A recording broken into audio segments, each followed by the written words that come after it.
You know that feeling when you're in a relationship and it's like you're walking through this quiet fog? Everything looks okay on the surface, but deep down, something just feels off. And you can't quite put your finger on why. Well, today, we're going to talk about that exact fog. We're going to give it a name and hopefully start to find a way to see right through it. Okay, picture this. I bet it sounds familiar. Someone you really care about makes a little comment, and it stings.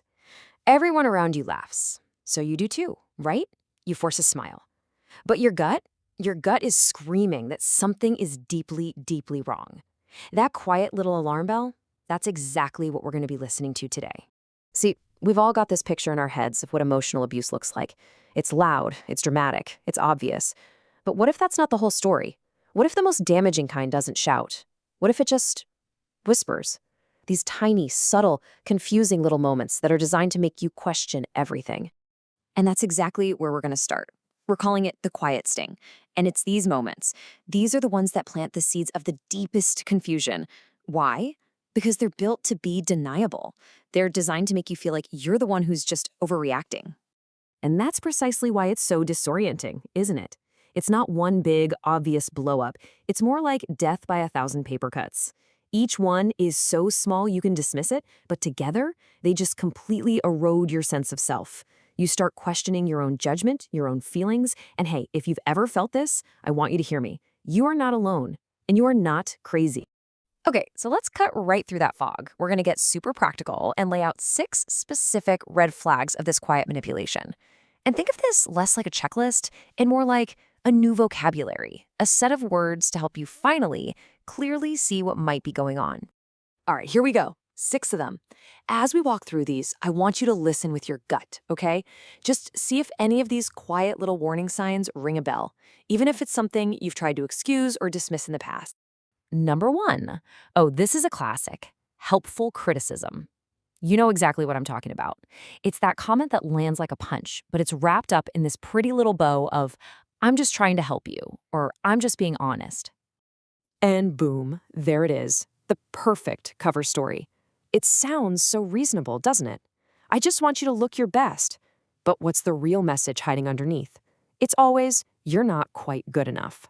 It's this brilliant, insidious way to chip away at your confidence while giving them an easy out. What? I was just teasing. Can't you take a joke? Okay, number 2, emotional flip-flopping. This is when their mood towards you is just all over the place, completely unpredictable. One minute, they're showering you with affection, and the next, they're ice cold and distant. And you're just left there, totally baffled, trying to figure out what just happened. And what does this do? It puts you in a constant state of anxiety, right? You're always scrambling, trying to figure out what you did wrong this time, what you need to do to get back into their good graces. That feeling of always walking on eggshells, that is a textbook sign that you're being controlled. All right, on to number 3. Let's talk about backhanded kindness. This is where a gift isn't really a gift. A favor isn't just a favor. It always comes with invisible strings attached, designed to make you feel like you owe them something. You see how that works? That act of kindness just became a weapon, a tool for control. It's not generosity, not at all.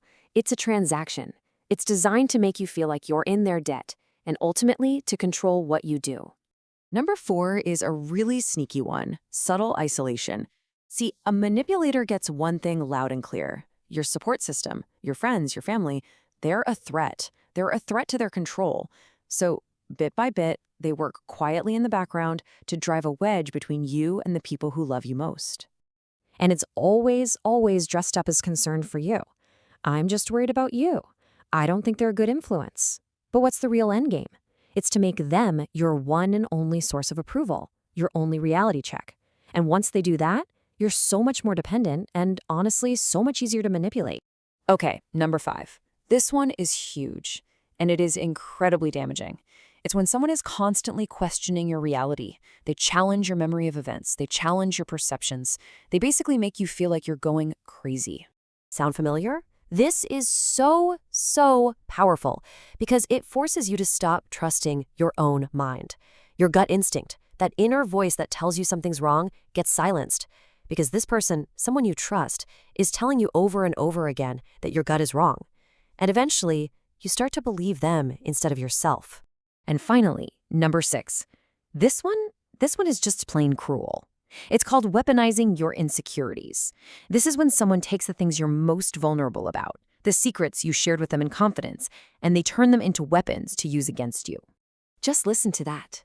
It's so twisted because it's an attack on your self-worth disguised as tough love or radical honesty.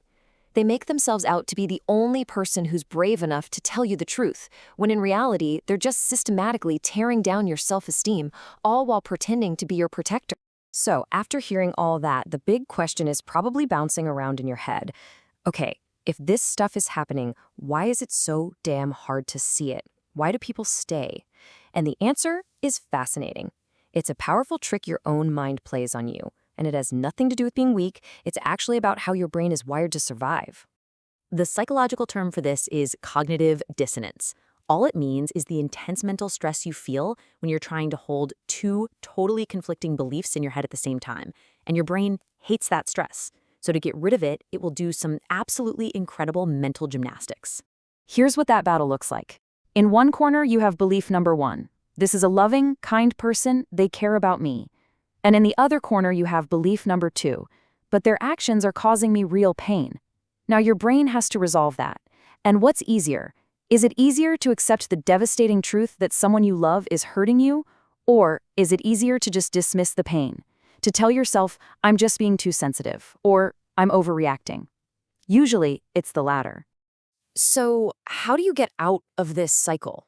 How do you finally start to cut through that fog and see things clearly?